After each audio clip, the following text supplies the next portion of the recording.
Bismillahirrahmanirrahim. Assalamualaikum warahmatullahi wabarakatuh.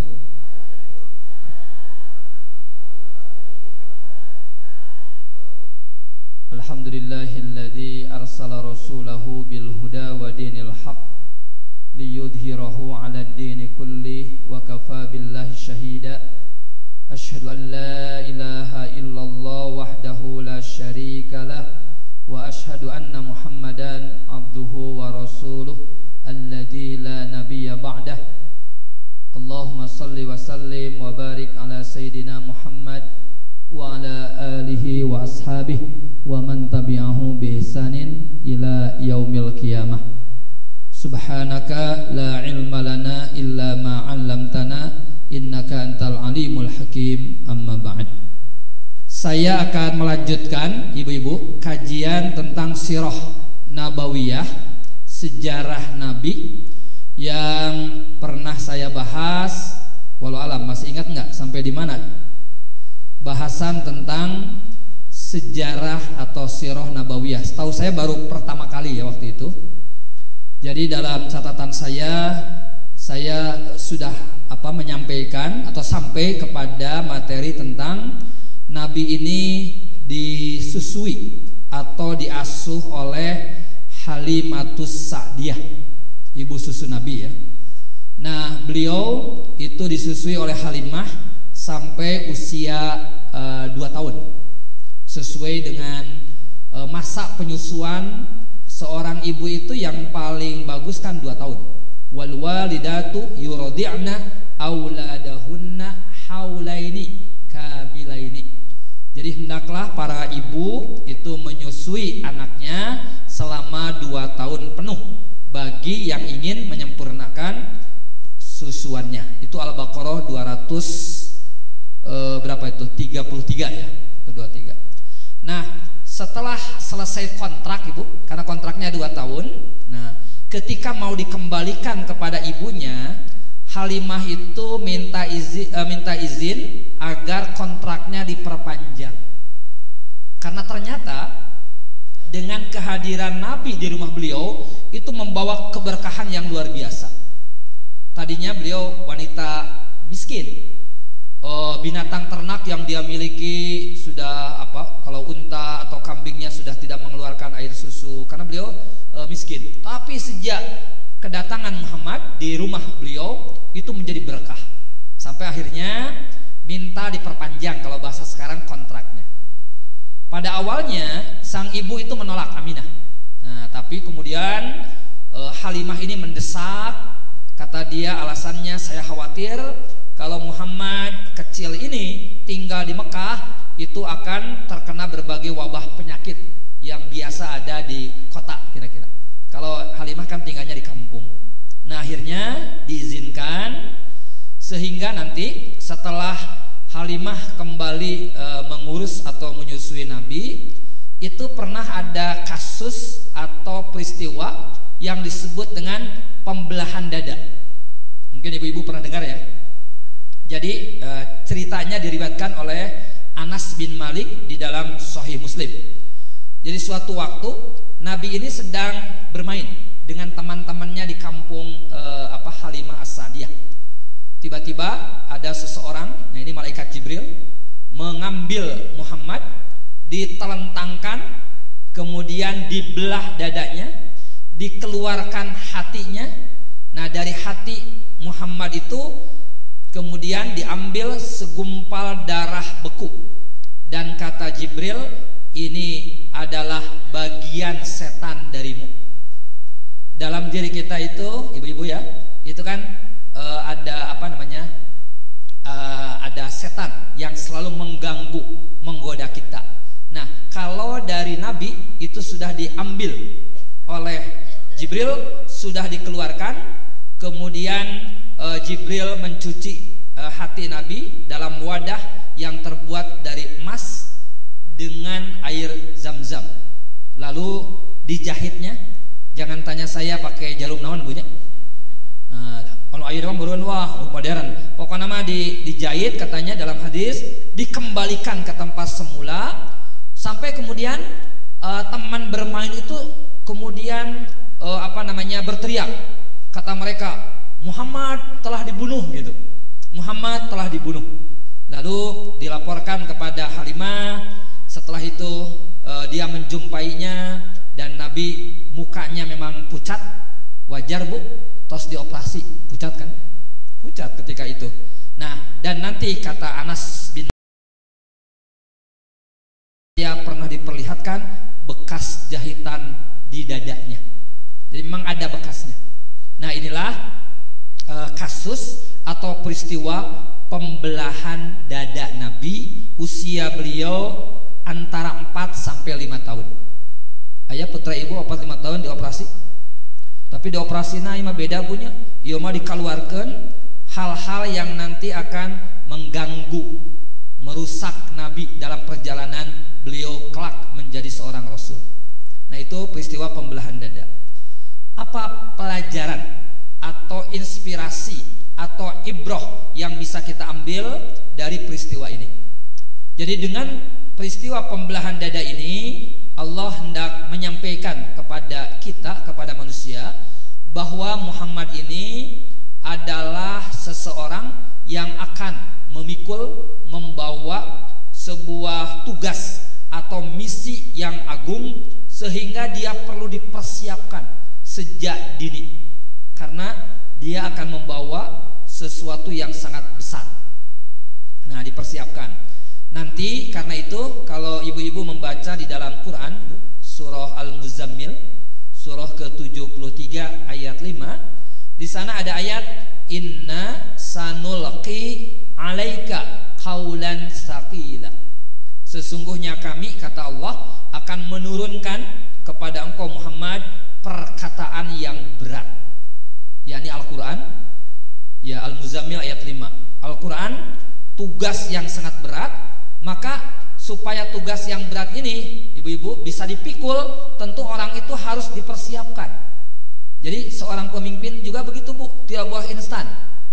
Tiba-tiba langsung aja jadi naik gitunya bu, tanpa dipersiapkan. Nah, harus ada melewati proses apalah jadi seorang nabi. Begitu ya.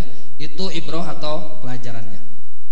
Nah, setelah Rasulullah SAW disusui ya atau diurus oleh Halimah, kemudian terjadi kasus pembelahan dada. Nah, justru Halimah ini memiliki rasa kekhawatiran atas diri Muhammad dengan kasus itu. Nah, akhirnya dia dikembalikan ke ibunya kurang lebih dalam usia 2,5 tahun. Berarti tidak terlalu lama ya. 2,5 tahun kan tadinya 2 tahun kontraknya. Berarti kurang lebih setengah tahun. Nah, lalu nanti setelah dari Halimah, kemudian Nabi Muhammad ini diurus oleh ibunya sekarang sampai usia 6 tahunan. Nah, berarti dari 2,5 bu sampai 6 berapa tahun tuh? 3,5 tahun. Iya. Ibu-ibu pintar ngitungnya, dasok ngitung hutang ketinggalnya. Oh, sabar dulu can dibayar. Nah, akhirnya ibu-ibu, ibunya ini Aminah kemudian meninggal ya dalam perjalanan pulang setelah beliau ini berziarah bersama anaknya Muhammad. Jadi Nabi Muhammad ini kecil dibawa ziarah oleh Aminah, disertai oleh pembantunya namanya Ummu Aiman ya, dan pamannya Abdul Muttalib ya, kakeknya maaf, dan disertai oleh kakeknya Abdul Muttalib berziarah ke pusara atau makam ayahnya Abdullah yang ada di Yasrib atau daerah dekat Madinah. Nah, pulang dari ziarah bu, di perjalanan namanya daerah Al-Abwa, Aminah wafat. Jadi bisa dibayangkan Muhammad kecil kurang lebih usia 6 tahun itu menjadi yatim piatu. Begitu lahir ya yatim, usia 6 tahunan sudah menjadi yatim piatu. Nah, setelah diurus oleh ibu, diurus sama siapa? Nabi. Kakeknya Abdul Muttalib. Nah, sang kakek ini luar biasa menyayangi cucunya dengan luar biasa, sampai Abdul Muthalib ini kan punya juga Bu, cucu yang lain. Tapi Nabi Muhammad ini paling disayang lah. Sampai ada satu cerita, satu kasus. Jadi Abdul Muthalib ini kan tokoh Ibu, tokoh orang kafir Quraisy. Jadi kalau semacam di sekitar Ka'bah itu ada tempat duduk beliau khusus di atas permadani. Jadi ada permadani gitu ya, khusus untuk beliau yang dihamparkan di sekitar Ka'bah. Nah, itu tempat itu nggak boleh tuh diduduki yang lain karena khusus untuk beliau. Tapi kalau Nabi Muhammad duduk di tempat itu, oleh paman-pamannya Bu dicarikan, dicegah, kamu jangan duduk di sana, itu tempat khusus kakekmu. Justru sang kakek yang berkata, kata kakeknya nih, da'u ibni, biarkan cucuku ini. Fa wallah inna lahu la sya'nan, demi Allah kelak dia akan menjadi orang besar.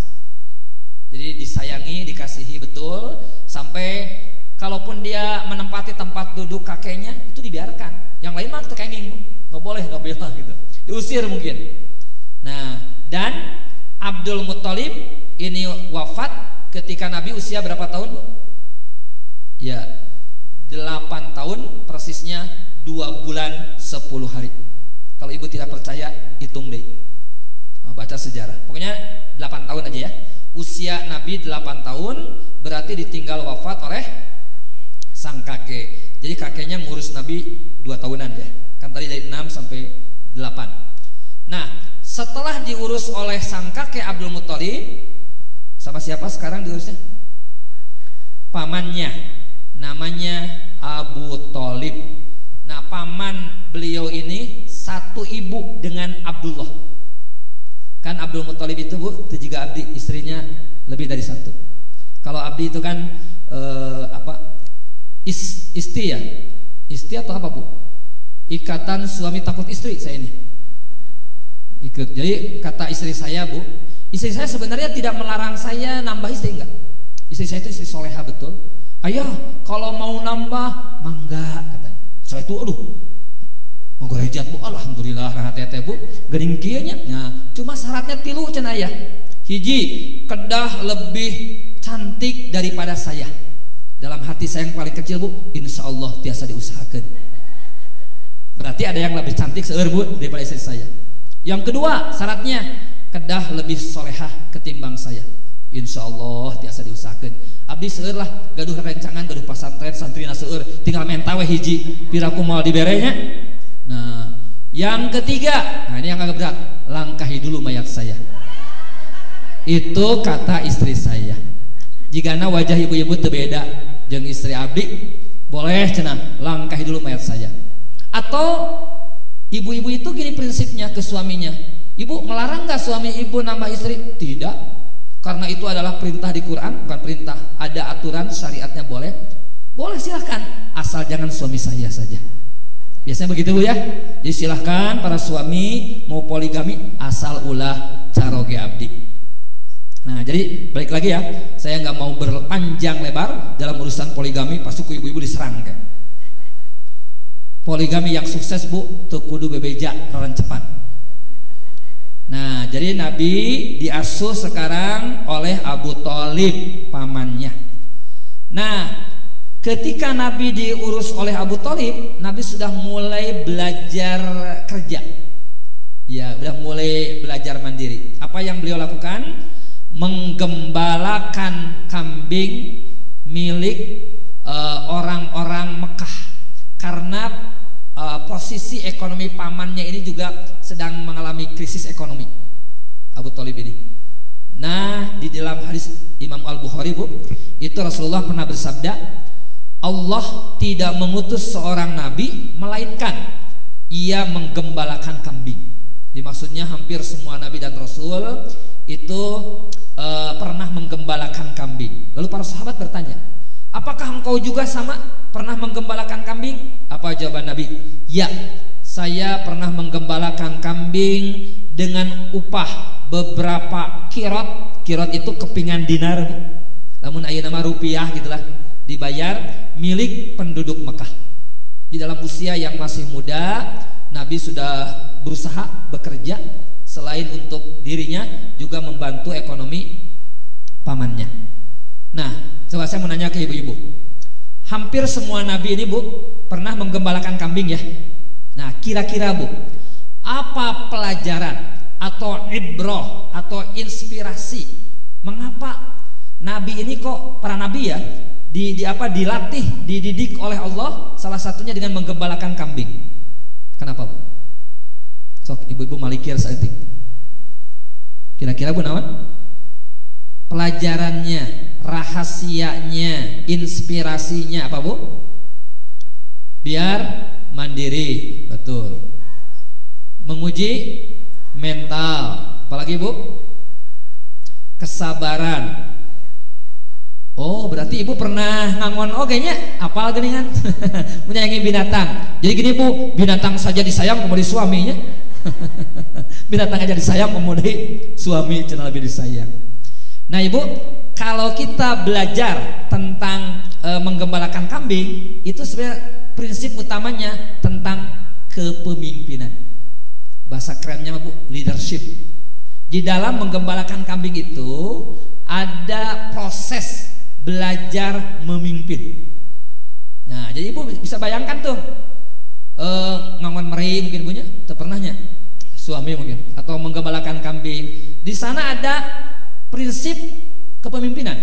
Nah, satu, Bu, penggembala kambing itu harus mampu, satu, mencari medan yang cocok. Menggembalakan kambing kan tidak sembarangannya. Kedah digiring ke tempat yang di sana mungkin banyak rumputnya. Jadi mencari medan yang cocok kira-kira. Itu pelajaran. Yang kedua, fungsi, Bu, mengarahkan. Kambing kan, Bu, kedah diarahkan. Bisa anu kabur ini. Nah, itu mengarahkan, directing. Mengawasi, Bu, kambing kan kedah diawasi. Bisa anu kabur, anu iya segala macam. Tadi melindungi. Kalau ibu bahasanya hebat, menyayangi binatang katanya. Melindungi. Dan, Bu, jangan lupa, apalagi orang biasanya menggembalakan kambing itu di tempat terbuka. Aya nung menggembalakan kambing di gedung gitu. Itu aya di tempat terbuka. Di nanti, Bu, di ladang. Kalau di sana mah mungkin di padang pasir, di leuweung. Nah, itu, Bu, ada pelajaran merenungi ciptaan Allah. Jadi sambil menggembalakan kambing, nah, anu dipikirkan ya mungkin alam semesta. Ibunya, sebab dia yang lihat adalah yang terlihat ciptaan Allah yang terhampar. Nah, semua itu sebenarnya prinsip-prinsip kepemimpinan.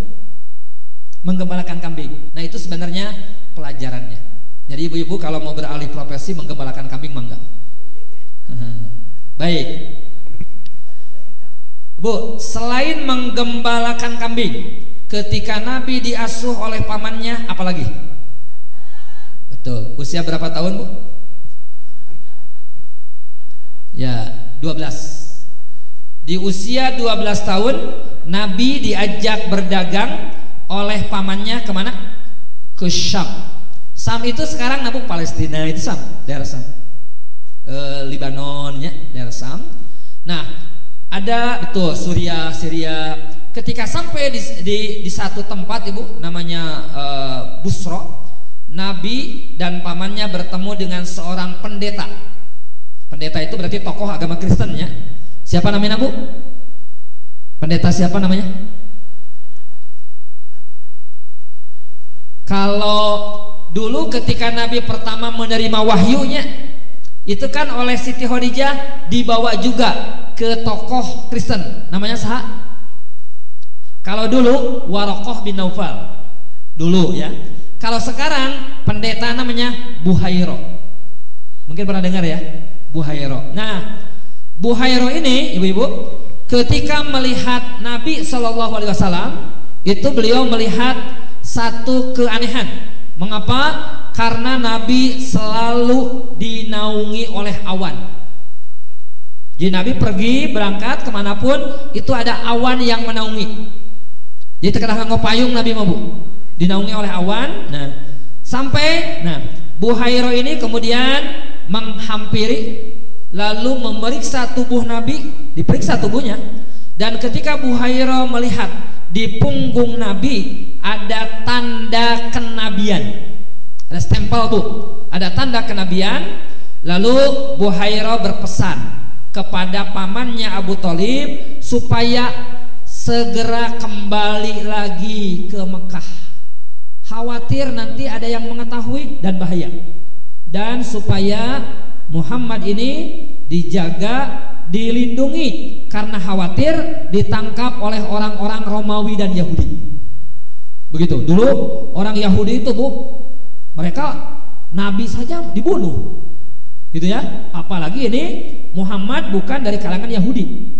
Kalau tahu mungkin bisa ditangkap, bisa dibunuh. Maka pesan Buhairah, sudah kamu kembali lagi ke Mekah, jangan terlalu lama karena ini nih orang calon Nabi lah kira-kira. Seperti itu ya. Itu dalam asuhan sang paman. Baik. Sekarang ibu-ibu coba mikir, apa bu pelajaran dari Nabi diasuh, Nabi di apa ya bu? Dididik, diajari tadi apa? Berbisnis, tadi diajar menggembalakan kambing milik orang Mekah. Nah, kemudian Nabi ikut bersama Abu Thalib. Nah, kira-kira apa pelajarannya lagi? Selain tadi yang sudah ibu sebutkan. Ibu tadi kan sudah menyebutkan pentingnya kemandirian sejak kecil atau sejak muda gitu.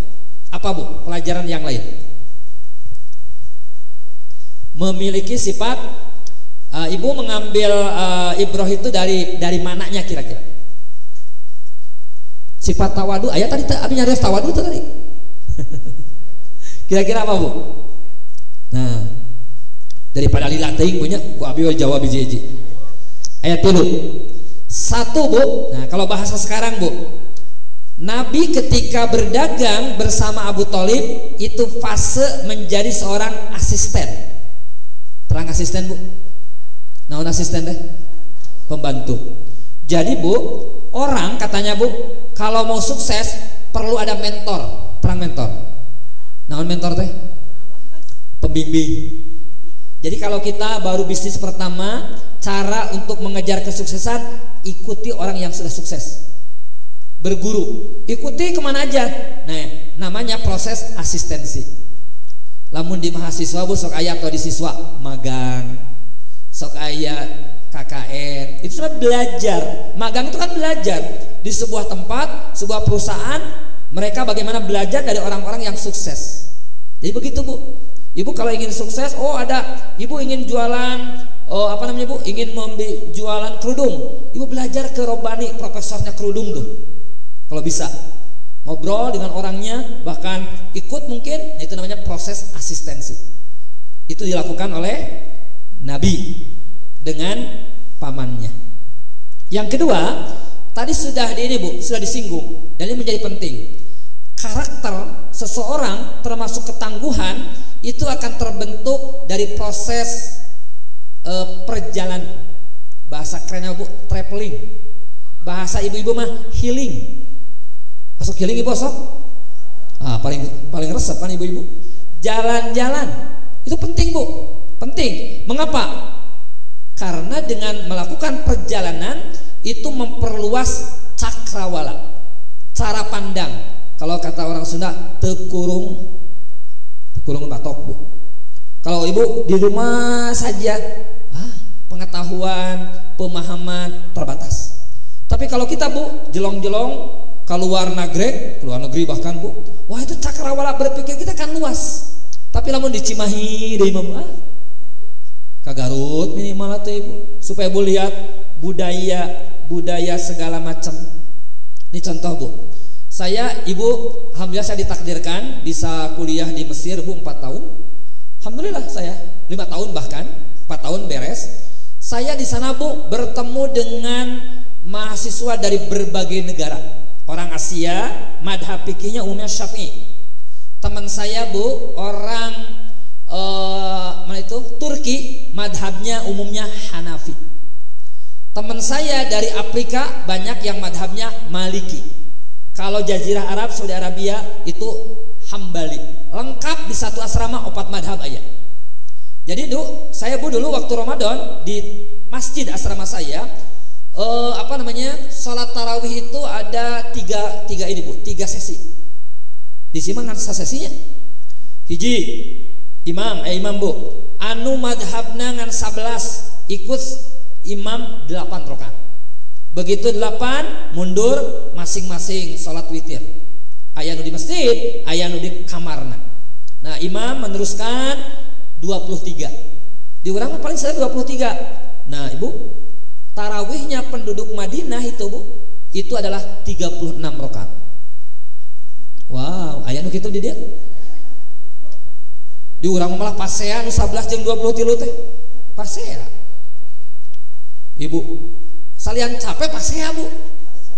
Nggak ada di sana, biasa aja. Biasa aja kali. Nah, jadi kalau kita, Bu, sering jalan-jalan, wawasan kita itu insya Allah rada luas sehingga tidak terlalu Bu, sempit di dalam memahami sesuatu. Nah, makanya, Bu, di dalam Quran kalau ibu-ibu baca banyak ayat, Bu, yang nyuruh ibu-ibu jalan-jalan. Jadi, Bu, healing teh ayat dalilna di Quran. Nah, antara lain saya bacakan surah Al-Hajj ayat 46. Afalam yasiru fil ard. Tidakkah mereka berjalan di bumi? Ibu, urang mah teu kudu ka Mars lah. Duit nangge teu boga, ka Garut we heula anu deukeut. Ka mana deui teu punya yang bisa. Sehingga hati mereka dapat memahami, telinga mereka dapat mendengar gitu. Dari perjalanan kan kita banyak taunya, ada interaksi dan seterusnya. Nah, jadi jalan-jalan healing itu, Ibu, banyak manfaatnya. Tinggal duitnya di mana tuh? Kumaha duitnya ya? Menta we ka salaki lamun dibere nya. Lamun teu dibere. Jadi gitu, Ibu. Nah, itu pelajarannya ya. Yang ketiga, Bu, dari kisah yang saya sampaikan tadi, ternyata informasi tentang kedatangan atau diutusnya Nabi, Bu, itu sudah Allah sebutkan dalam kitab-kitab suci terdahulu. Buktinya, Bu, para pendeta, orang-orang yang memahami dan mendalami kitab suci Taurat dan Injil hafalin. Oh, ini mah calon Nabi, karena sudah diberitakan tentang kedatangan atau kelahiran Rasulullah Shallallahu Alaihi Wasallam, gitu ya. Nah, tadi Ibu sudah menyebutkan, saya mungkin akan menyampaikan hadisnya tentang apa, Bu? Pentingnya kemandirian ekonomi tadinya. Sebenarnya ibu-ibu zaman now juga, Bu, banyak yang sekarang mandiri secara ekonomi. Melalui apa, Bu? Bisnis dari rumah, pakai handphone, aya nama modalna seuribunya, supaya ibu teh lamun hayang jajan teh teu kudu menta ka salaki lah. Komo salakina pelit jeung teu boga duit mah puri kan. Nah, tapi saya tidak, inilah biasa. Cuma kemandirian ekonomi itu menjadi penting, apalagi untuk laki-laki seperti saya. Nah, Rasulullah pernah bersabda begini, Bu, tidaklah seseorang memakan makanan yang lebih baik dari hasil kerja usahanya sendiri. Dulu Nabi Daud alaihissalam memakan dari hasil usahanya sendiri. Tadi Rasulullah juga begitu. Nah, ini kemandirian ekonomi. Baik, jadi itu di masa Nabi SAW diasuh oleh siapa, Bu? Pamannya. Nah, ada satu kisah atau cerita yang lain, Bu. Saya kurang tahu, ibu-ibu pernah mendengar enggaknya? Namanya, Bu, ini sebelum diangkat jadi Nabi, Bu, perang Fijar. Ada yang pernah dengar? Nah, ulang ke perang Fijar, Fijar namanya. Nah, jadi gini ya, Bu, cerita perang Fijar ini Nabi belum jadi Rasul, Bu. Jadi penyebabnya itu ada namanya Al-Barrad bin Qais. Dia ini berasal dari suku Kinanah, si Arab gampangnya, membunuh namanya Urwah dari suku Qais Ailan di bulan Muharram. Di bulan Muharram itu sejak dulu, Bu, itu bulan yang disucikan, bulan yang dimuliakan, tidak boleh terjadi pembunuhan. Akhirnya jadi ada pembunuhan yang dilakukan oleh anggota sebuah suku terhadap anggota suku yang lain. Akhirnya terjadilah peperangan antara suku Qais, nah, Bu, dan suku Kinanah. Suku Kinanah dipimpin oleh Harb bin Umayyah karena dia seorang tokoh dan seterusnya. Lalu pada pagi harinya, Bu, kemenangan hampir berada di pihak Qais. Tadi kan antara Qais dengan Kinanah perang. Ya, Qais dan Kinanah perang. Nah, hampir suku Qais ini menang, tapi keadaan berbalik di tengah hari atau di siang. Dan kemenangan akhirnya berada di pihak Kinanah. Jadi yang menang dalam perang ini siapa? Suku Kinanah. Nah, Nabi, Bu, usia beliau ketika itu 20 tahun. Belum jadi Nabi kan? Belum. Itu beliau terlibat atau ikut serta dalam perang ini. Apa yang beliau lakukan? Membantu paman-pamannya menyiapkan anak panah. Kan kalau dulu perangnya pakai panah, Bu. Jadi ya Nabi tugasnya menyiapkan anak panah, nanti yang perangnya itu paman-pamannya. Nah, kenapa disebut perang Fijar? Jadi fa, jim, alif, ro, fijarun. Karena ini, Bu. Nah, ini Ibu berasal dari kata fujur. Fujur, bukan bujur, soalnya fujur. Di Quran surat As-Syams ada, Bu? Ada yang hafal surat As-Syams? Wasyamsi wa duhaha. Ayat ke-7 ada. Wa nafsin wa ma sawwaha falhamaha fujuraha wa taqwaha. Demi jiwa dan penyempurnaannya, Allah memberikan ilham kepada jiwa itu fujuraha. Non fujur harusnya wa taqwaha. Nah, lawannya takwa. Fujur itu kedurhakaan atau sifat-sifat yang buruk. Atau kenapa ini disebut perang Fijar? Karena perang ini adalah bentuk pelanggaran. Kan dosa kan? Perang di bulan haram kan terlarang. Berarti kalau orang berperang di bulan haram itu sama dengan melakukan fujur, pelanggaran.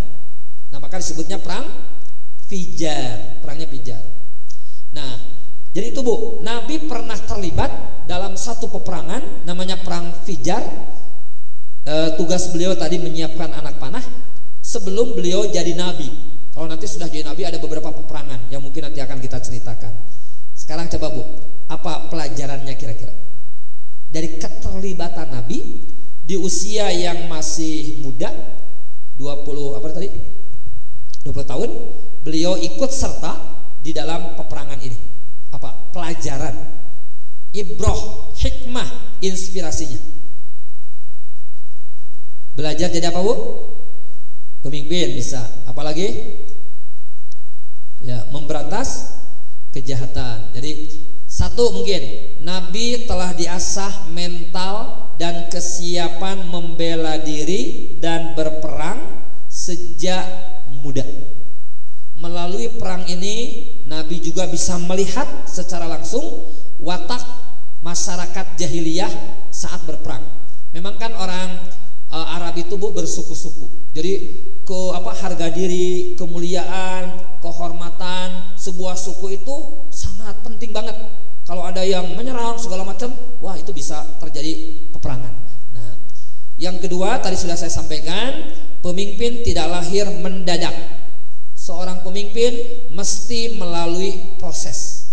Maka Nabi diajari agar beliau terlibat dalam proses-proses yang terjadi di sebuah masyarakat dan bahkan bagaimana cara menyelesaikan. Itu kira-kira pelajarannya. Jadi bukan pemimpin karbitan istilahnya. Abi mau neruskeun bisa rada rame bab politik katanya. Nah, nanti, Bu, tentang peristiwa ini itu Ibnu Umar berkata, Rasulullah pernah melihatku saat akan berangkat perang Uhud. Ketika itu kata Ibnu Umar nih, usiaku 14 tahun. Jadi Ibnu Umar itu, Bu, pada saat mau perang Uhud. Ibnu Umar ini putranya Umar bin Khattab. Itu usianya 14 tahun, lalu minta izin kepada Nabi untuk ikut perang. Tapi Nabi tidak mengizinkan untuk ikut perang. Nah, lalu saat mau perang Khandaq, usiaku katanya ketika itu mencapai 15 tahun, beliau pun minta izin kepada Rasulullah dan baru diizinkan. Jadi kira-kira mungkin ketika itu usianya terlalu muda. Jadi hari anak SD izin, mah aku mau perangnya, ulah diizinkan ku ibu atuh. Kamu ke Palestina mah nya? Budak keneh, Bu. Nah, jadi harus ada kira-kira usia yang pantas. Sekalipun mungkin cenah latihan cenah maneh budak kacida teuing atunya ari budak mah. Nah, jangankan anak kecil, yang sudah dewasa aja belum tentu kan begitu. Jadi Ibnu Umar pun pernah minta izin kepada Rasulullah usia 14 tahun dalam perang Uhud, tidak diizinkan ke Nabi. Tapi saat perang Khandaq silahkan. Itu ya, itu di hadis riwayat Imam Muslim. Jadi ibu dengar ya, ada tahu satu peristiwa namanya perang apa tadi? Fijar tadi. Nabi pernah terlibat di usia berapa tadi? 20 tahun. Nah, sekarang ada satu lagi, Bu. Pernah nggak ibu tahu dengar Hilful Fudul? Pernah dengar, Bu, dalam sejarah Nabi Hilful Fudul? Ngaruh langkianya. Pernah dengar? Pernah, barusan dari saya minimal. Barusan saya dengar. Sebelumnya enggak ya? Kalau diterjemahkan Indonesia, Bu, fakta kehormatan. Fakta integritas, fakta kehormatan. Ceritanya gini, Bu. Ada seorang pedagang dari kabilah Zabid. Zabid ini satu kabilah dari Yaman. Yaman punya, Yaman itu negara. Nah, Yaman datang ke Mekah. Si pedagang ini membawa barang dagangan. Lalu ketika di Mekah, si barang dagangannya dibeli oleh seseorang namanya Al-As bin Wa'il. Jadi pedagang dari Yaman datang ke Mekah, bawa barang dagangan, lalu barang dagangannya dibeli oleh Al-As bin Wa'il. Tapi, Bu, Al-As ini menolak bayar. Aya nu kitu, Ibu? Aya, Bu? Beli barang tapi pas mana bayaranna nolak. Nah, kayaknya ibu-ibu nggak gitu amatnya. Si pedagang ini lalu mengadu, Bu, kepada tokoh para pemuka Quraisy. Saya ada yang membeli dagangan tapi belum bayar gitu. Gitu kan berarti barangnya diambil ya. Tapi tidak ada yang menolong. Tidak ada yang membantu dan merespon. Nah, di pagi hari, Bu, siapa ini? Pedagang ini yang dari Yaman itu naik ke atas bukit Abi Kubes. Sekarang ini bukit Abi Kubes, ibu-ibu kalau yang pernah umroh itu dari Istana Raja, dekat Sofa. Aya nu pernah angkat umroh di dia, Bu? Ibu atau kantos tahun sabaraha? Udah laminya atau hajinya? Ibu, haji tahun sabaraha, Bu? Oh, sampai 2 tahun, tacan lami. Abi umroh akhir Agustus kemarin. Tapi abi mah itu juga ibu mah nanti haji nakannya, Bu. Haji karena memang ibu mampu. Abi mah hajina haji Nurdin, kosasih lah, ongkos dikasih. Abi mah wajah abi kan mengenaskan. Itu juga ibu mah loba duitna katingali. Abi mah alhamdulillah, Bu. Jadi umroh teh sabaraha kali dibayar karena memang mengenaskan wajahna. Watir cenah padedenya teu bukan duit pangmayarkeun ku abdi gitu beda. Nah, alhamdulillah rezeki masing-masing kan bentennya. Jantan Nabi akhir Agustus kamari, Bu, itu membawa rombongan dari Fakultas Kedokteran Unisba. Unisba itu hebat, Bu. Karyawanna, pengajarna diberangkatkan gratis. Abdi kabawa-bawa, padahal abdi harus ngajarin itu. Nah, mungkin kedokteran mahal mayar laganya. Nah, begitu. Jadi naik ke bukit Abi Kubes. Lalu dia berteriak supaya haknya yang terzolimi dikembalikan. Kan barang dia ada yang ngerampas, ada yang membeli nyebutnya mah, tapi tembungan mayar. Nah, dia ngadu, teu aya anu merespon, naik ke atas bukit Abi Kubes, berteriak, saya dizolimi gitu, tolong kembalikan barang saya. Ketika itu tokoh-tokoh orang Quraisy sedang berkumpul di sekitar Ka'bah. Nah, lalu ada seseorang, Bu, namanya Zubair bin Abdul Muttalib. Berarti putranya Abdul Muttalib kan, pamannya Nabi. Dia berkata, kezaliman tidak boleh dibiarkan. Jadi kezaliman tidak boleh dibiarkan. Akhirnya apa yang terjadi? Berkumpullah Bani Hashim, berbagai suku, Bu. Bani Muttalib, Bani Asad, Bani Taim, Bani Zuhroh di rumah Abdullah bin Jud'an. Mereka lalu bertekad, bersumpah untuk bersatu padu membela orang yang teraniaya. Dan mereka bersepakat untuk mengembalikan hak yang dirampas. Nah, maka disebutnya, Bu, tadi apa? Hilf Fudul, fakta kehormatan. Nah, kenapa perjanjian kesepakatan ini disebut Hilful Fudul? Karena Bu, hilf itu kan perjanjian. Fudul pakai dhad itu artinya keutamaan. Fadlun. Hilful fudul pakai dhad, fadlun itu keutamaan. Jadi perjanjian ini disebut hilful fudul karena ini perjanjian membela kemuliaan.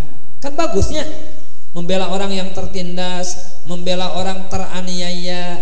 Nah, ini Bu, kebulatan tekad ini, perjanjian ini, kesepakatan ini ikut dihadiri oleh Nabi sallallahu alaihi wasallam.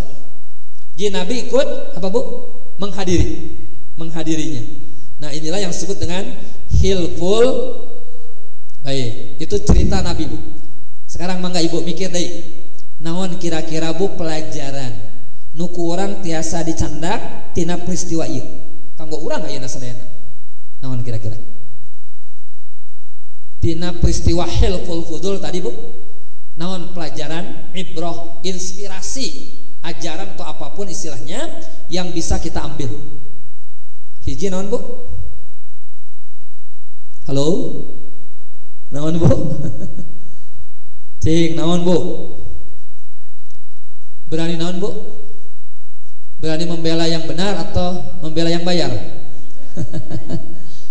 Nah, jadi kata Ibu teh apa Bu? Harus berani membela yang dizolimi, membela yang dizolimi. Ada lagi? Tapi intinya ayat punya. Nah, kalau mau dibahasakan gini Bu, Ibu pernah dengar jenis-jenis ukhuwah, persaudaraan? Naon wae Bu? Ukhuwah itu persaudaraan. Ukhuwah naon wae? Atau kluena Bu? Ibu paling sering dengar ukhuwah Islamiyah. Naon hartosna ukhuwah Islamiyah teh? Persaudaraan antara sesama Muslim kan?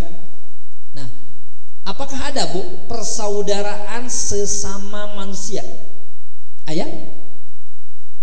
Atau apakah kita bersaudara sebagai manusia? Misalnya dia agama yang lain Bu, apakah dia saudara kita? Bukan. Saudara sesama manusia, bahasa Arabnya naon cing? Tadi kan ukhuwah Islamiyah, saudara sesama Muslim seagama. Nah, kalau saudara sesama manusia namanya Bu ukhuwah insaniyah. Ukhuwah. Nah, jadi kita bisa mengambil pelajaran Bu. Solidaritas kemanusiaan itu tidak memandang agama. Bu, yang namina dizolimi mah ulah ditanya, "Naon manehna agamana naon?" "Oh, saya mah urusan diantep." Tidak. Ada orang yang lapar, ada orang yang kelaparan, Ibu gak usah nanya naon agamana. Salat teu kedah. Karena ini kita bicara di wilayah ukhuwah insaniyah. Ulah kieu Bu, aya dongeng ieu duka bener duka salah. Aya hiji jalmi nu katabrak. Nah, lalu orang yang di depan rumahnya itu Bu mau nolong, tapi nanya dulu, "Kamu Muslim bukan?" Gitu ya Bu. Berarti mungkin di otak nate, "Oh, rek dibantuan lamun Muslim sih, lamun lain Muslim moal." Dia jawab, "Saya Muslim." Setelah itu ditanya lagi, "Muslimna NU atau Muhammadiyah?" Karena dia punten orang NU kebetulan. Jadi mungkin dia bawa-bawa madhab, organisasi. Dijawab Bu, "NU saya." "Wah, sarua jeung abdi cenah." Nah, sebelum jawab geus maot Bu. Karena salah dia. Dalam urusan eta mah Bu, teu kedah ditaros agama, teu kedah ditaros jenis kelamin, apalagi ditanya organisasi, komo partai politik mah. Langsung we, nah namina ukhuwah insan. Ayeuna Ibu bisa menyaksikan ukhuwah insaniyah untuk kasus Palestina. Betul kan Bu? Kita mah sebagai Muslim Bu, tanggung jawabnya dua ukhuwah nate. Hiji, mereka kan umumnya Muslim, maka kita punya kewajiban membela mereka sebagai sesama Muslim. Ukhuwah Islamiyah, dalilnya banyak sudah kita ketahui. Ayeuna lamun urang teu nyarios ukhuwah Islamiyah oge, wajib ngabantu sebagai sesama manusia yang dirampas tanahnya, akses makanan Bu dihamba, sampai nangis kita mungkinnya sedih lah. Ninggalin nanti Bu luar biasa, ditembak bayi segala macam. Di rumah sakit Bu dioperasi tanpa dibius, dan teu aya obatna, teu aya sampai meninggal dan seterusnya. Para petani yang lagi nyangkul ditembak, nelayan ditembak. Itu sisi kemanusiaan. Siapapun harusnya tergerak. Nah, itu disebut dengan ukhuwah insaniyah. Maka kata Presiden Turki Bu, sana mina teh duka, Recep Erdogan. Itu kata dia, bicara tentang Palestina, Anda tidak perlu menjadi muslim, cukup jadi manusia saja. Kalau jadi manusia, seorang manusia tidak punya empati terhadap Palestina, lain manusia. Masa orang kayak begitu Bu dibiarkan? Nah, itu namanya ukhuwah insaniyah. Nah, dari peristiwa Hilful Fudul sebenarnya kita belajar tentang solidaritas kemanusiaan yang tidak mengenal sekat-sekat agama dan kesukuan. Itu satu pelajarannya ya. Nah, yang kedua, tadi ibu-ibu sudah juga menyinggung, kezaliman adalah musuh bersama kemanusiaan. Siapapun yang dizolimi wajib dibantu. Nah, maka ada hadis ibu-ibu ya. Hadisnya saya bacakan nih dari Anas bin Malik. Rasulullah bersabda, unsur akhaka doliman au madluman. Kata Nabi, tolonglah saudaramu baik yang menzolimi ataupun yang dizolimi. Jadi kita itu Bu diperintahkan menolong orang baik yang menzolimi atau yang dizolimi. Dolim mendolimi, madlum yang didolimi. Ibu kira-kira ngartos maksudnya? Bagaimana cara menolong orang yang didolimi? Kira-kira Bu, ada orang yang didolimi, bagaimana cara menolong dia yang didolimi? Kayak tadi Bu, tidak dikasih makan, kemudian mungkin membantunya ya. Nah, sekarang ini kumaha carana menolong yang menzolimi? Lan, kumaha Ibu? Dinasehati. Oh, dicariosan, bulah gitu mana gitunya. Nah Bu, Ibu pinter lah. Ada seseorang sahabat Bu nanya, wahai Rasulullah, saya paham jika kita menolong yang dizolimi, tapi kumaha naon maksudnya menolong yang menzolimi? Apa jawaban Nabi? Engkau mencegah dia atau menahannya supaya tidak berbuat dolim. Nah, itu Ibu contohnya dinasehati lamun bisa. Kumaha cara tahan supaya dia tidak berbuat dolim. Nah, berbagai cara mungkin bisa dilakukan. Itu cara menolong orang yang menzolimi. Kalau yang dizolimi mah tinggal bantu. Oh, dia perlu makanan ya kita bantu makanan. Dia macam. Tapi kalau menzolimi itu adalah tahan supaya dia tidak menzolimi orang. Jangan diberi kesempatan, jangan diberi ruang. Ini ada cerita Bu. Ada seorang raja Bu yang zolim kepada rakyatnya, kepada masyarakatnya. Tiap hari teh Bu pokoknya mah menyakiti aja, menyakiti rakyatnya, bangsanya. Si raja ini Bu datang ke seorang ulama, kiai mungkin cek orang banyak. Nah, bagaimana cara supaya saya bisa berbuat baik? Apa jawaban sang kiai ini Bu? Menarik. Wahai paduka raja, cukup bapak itu tidur saja sepanjang hari. Tidur aja ulah bangun. Nah, sebabnya dengan tidurnya rakyat tenang, tidak yang terzolimi. Kan lamun tesare mah Bu, gaweana teh tadi nembak batur meureun ngazolimi. Maka carana, nah itu mah salah satu cara, tidur aja katanya sepanjang hari. Karena dengan tidur engkau tidak bisa menzolimi rakyat. Begitu Bu. Jadi itu mah contoh kasus gitu ya. Nah, Nabi terlibat di dalam hal itu.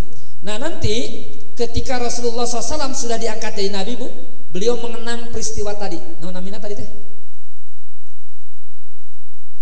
Hilful Fudul, ha lam fa hilf, perjanjian fudul. Fudul itu membela kemuliaan, kehormatan.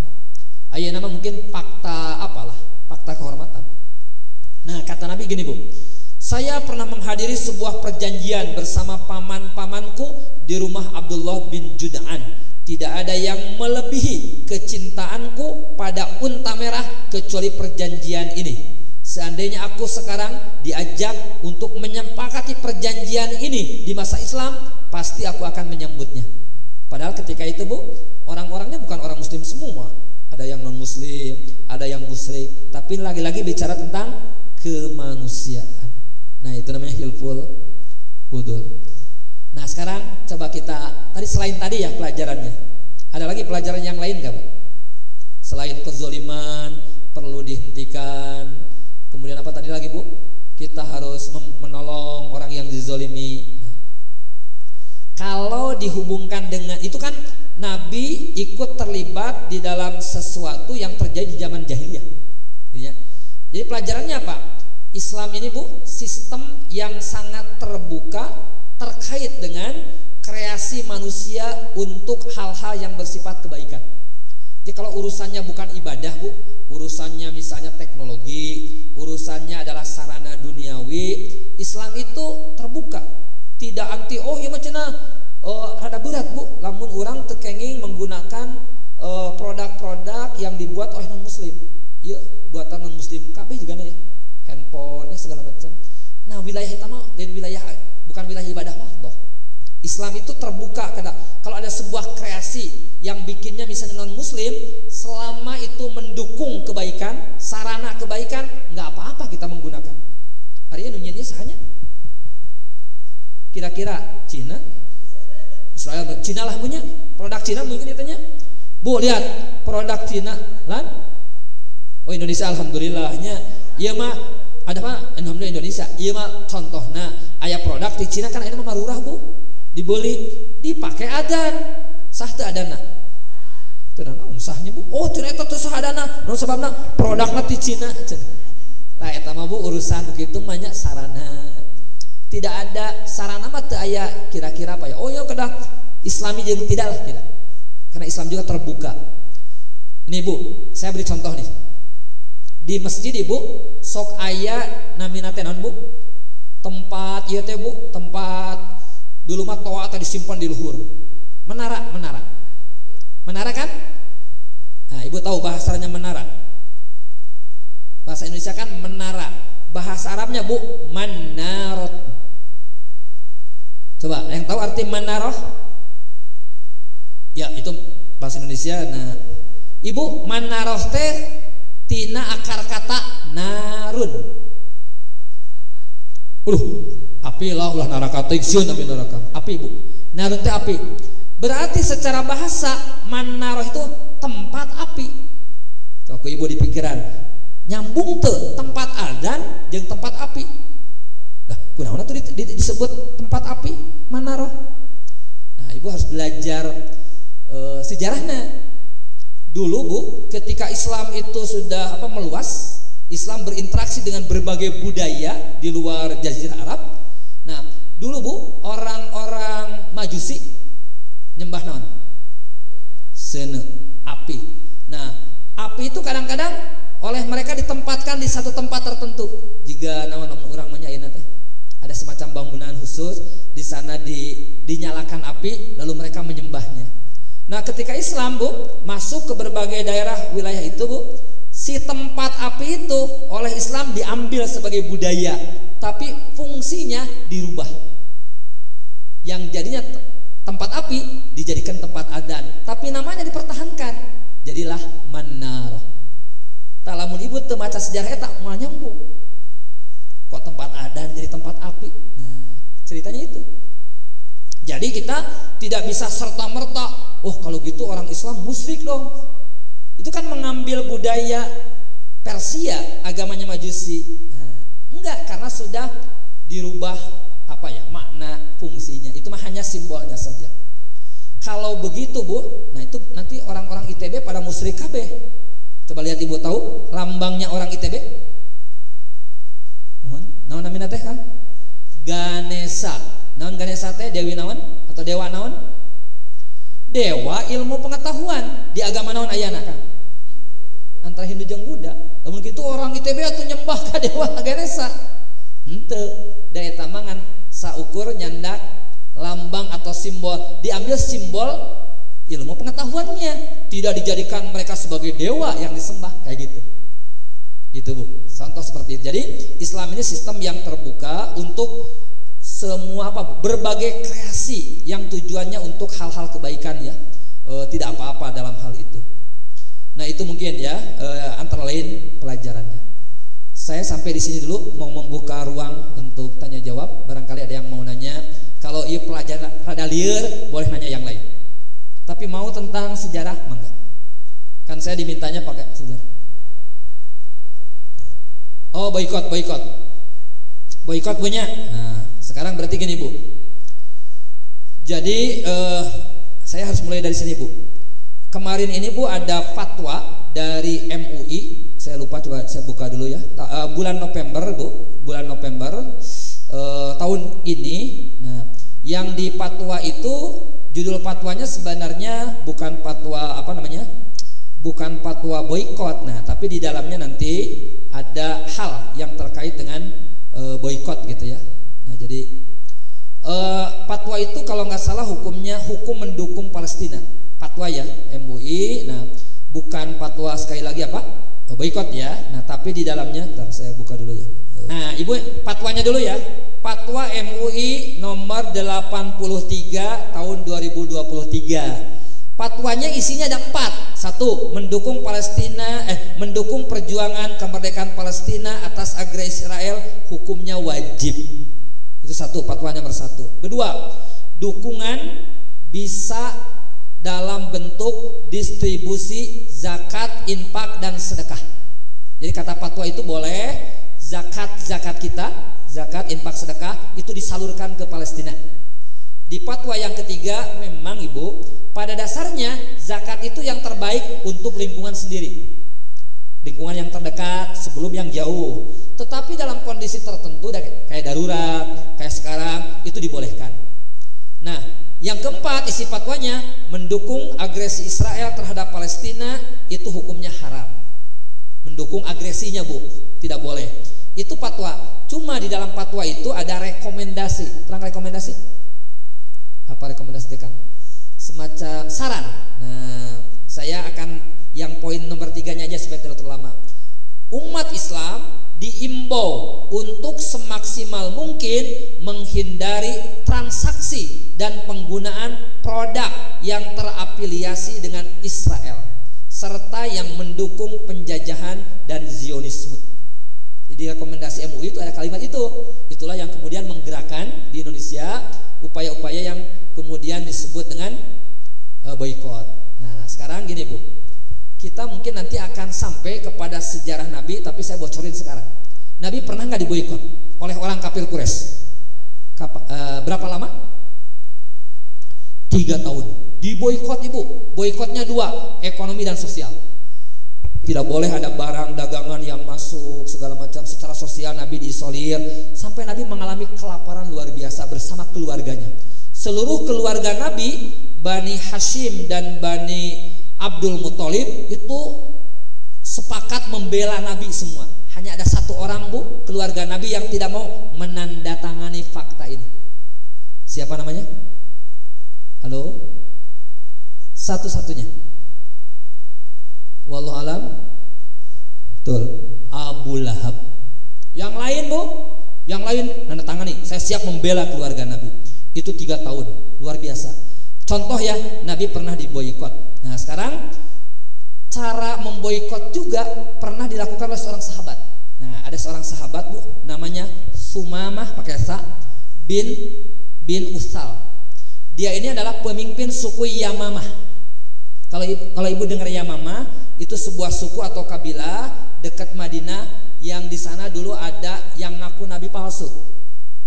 Siapa namanya Bu yang diperangi oleh Abu Bakar? Musailamah al-Kadzdzab. Itu kan setelah Nabi tiada, Musailamah ini Bu di zaman Nabi pernah ngaku nabi, kemudian menolak membayar zakat ya kan? Diperangi oleh Rasulullah oleh Abu Bakar kan? Nah, dalam peperangan ini begitu dahsyat, 70 penghafal Quran gugur. Nama perangnya Yamamah. Kenapa disebut Yamamah? Karena sukunya namanya suku Yamamah. Jangan diganti ya papa. Ulah. Dan memang perangnya Yamamah. Komo ya papih mah. Yamamah. Nah, ini Bu, Sumamah bin Usal ini pemimpin suku Yamamah masuk Islam. Lalu ketika dia masuk Islam, oleh Nabi disuruh, kamu pergi ke Mekah untuk umroh. Nah, begitu mau masuk Mekah, Bu, dia diinterogasi lah oleh orang kafir Quraisy. Kata dia, engkau ini telah murtad atau bukan murtad apa? Ya, telah murtad atau keluar dari agama nenek moyangmu. Apa kata dia? Ya, bahkan saya telah memeluk agama yang diajarkan Muhammad. Nah, lalu Bu, dia diancam. Dia balik ngancam. Kata dia gini, Bu. Demi Allah, tidak ada sebutir gandum pun yang akan masuk datang kepada kalian dari Yamamah sampai Rasulullah mengizinkan. Jadi dia maksudnya memboikot. Karena dia kan pemimpin tokoh. Jadi Yamamah ini mungkin kalau kita baca kira-kira mungkin penghasil gandum. Orang Mekah suka apa, Bu? Impor gandum ti Yamamah. Berarti kan tergantungnya. Lamun ieuna di stop imporna kumata. Ku semuanya diancam. Kalau kamu begini nih, saya akan hentikan. Kira-kira tidak ada sebutir gandum pun yang masuk. Sieun ku digitukeun. Akhirnya dia melobi-lobi lah, ulah gitu kira-kira. Nah, itu contoh. Dia di zaman Rasulullah pernah strategi ini dilakukan. Apa itu namanya? Boikot. Nah, jadi Bu, kalau saya ditanya tentang hukum, nah kita masuk hukum fikih nih. Hukum memboikot produk-produk musuh pada dasarnya mubah. Jadi hukumnya itu mubah, Ibu. Mubah itu non? Boleh. Tapi si hukum asal ini bisa berubah, bisa jadi wajib, bisa jadi sunnah, bahkan bisa jadi haram, tergantung maslahat dan madarat.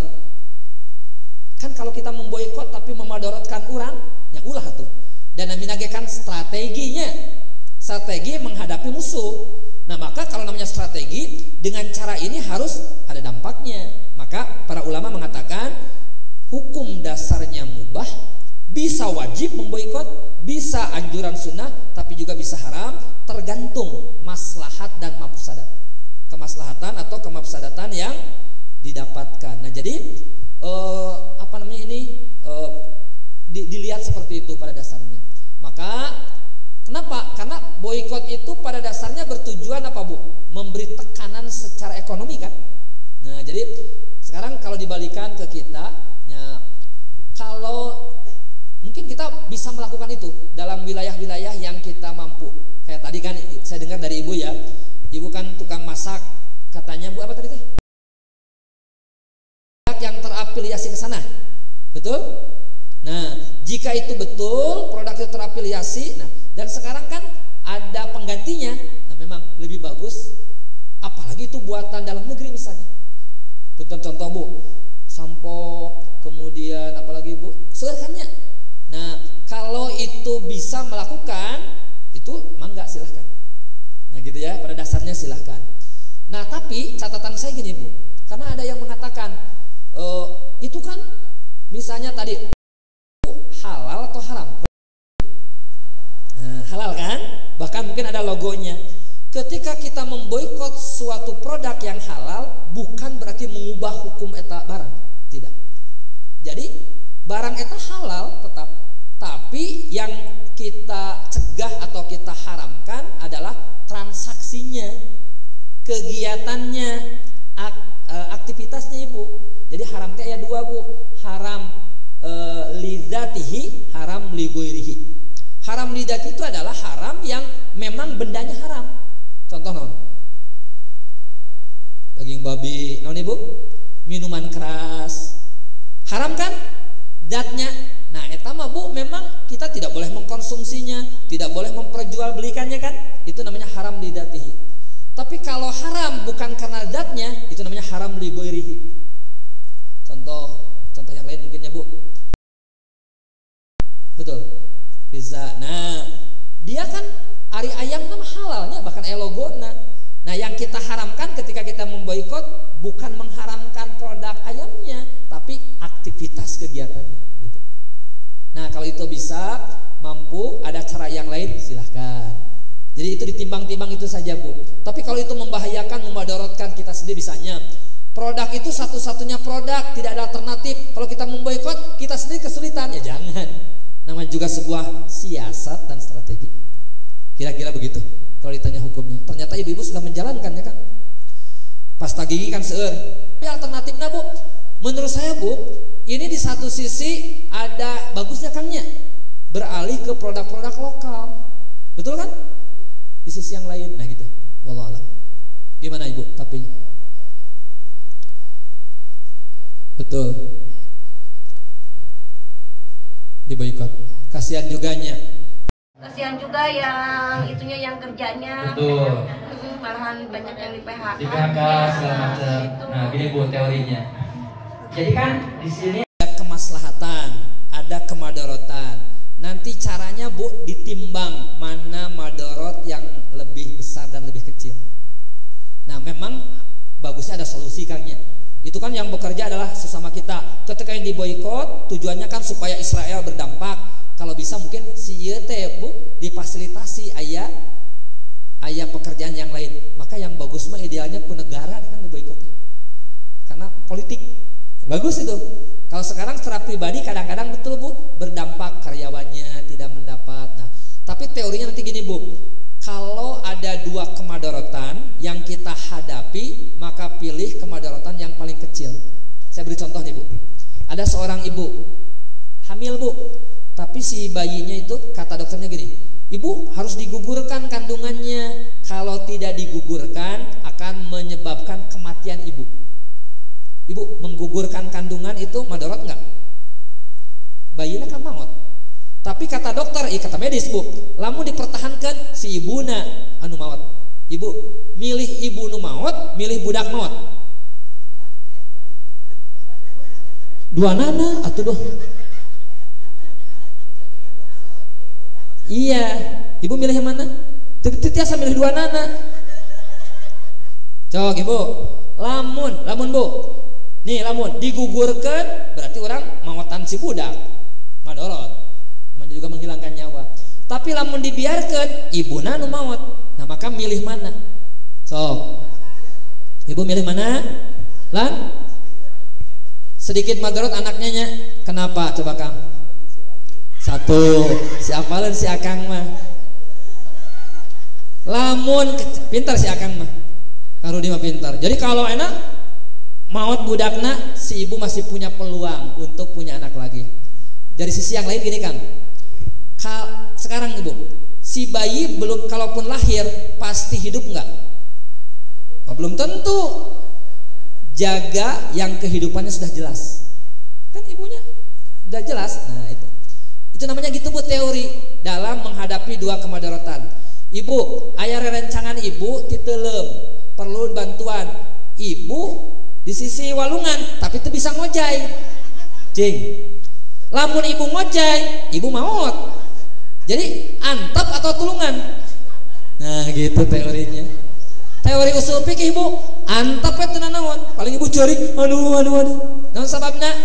Lamun ibu nulungan, nu mautnya jadi dua. Tapi lamun ku ibu diantap, memang madorot hilang, tapi nu maut kan hiji. Kira-kira begitu. Bahasa orang nama kieu Bu, menghadapi ibarat buah si malakama. Maju kena, mundur kena. Maju mundur sahrini teh ngaranna eta. Jadi maju madorot, mundur madorot. Caranya Bu, pilih yang paling kecil kemadorotan. Gitu teorinya. Nah, jadi dalam hal itu pun bisa dipraktekkan mana sih madorot yang lebih kecil. Begitu.